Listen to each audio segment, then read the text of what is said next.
Hi everyone, my name is Taylor Danielson, and in this video, I'm going to show you how to use Jaco Blue with your wheelchair that supports Curtiss-Wright RNet electronics.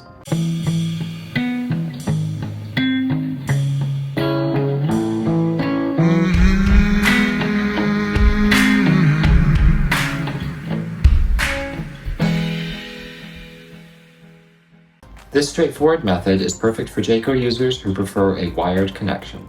To connect your wheelchair with RNet electronics to Jaco Blue, follow these steps. Plug the appropriate cable into the RNet port on Jaco Blue. This port is clearly labeled. Make sure the connection is firm and secure by rotating the outer housing of the cable clockwise. Switch your wheelchair to the appropriate mode, which should have been set up by your Jaco installer or technician. Test the connection by moving your joystick. Now you can control Jaco using a wired connection with your RNet-based wheelchair. Jaco Blue has support for other control methods including DB9 analog, Bluetooth, and powered USB. For more information, visit our website or contact your product representative today.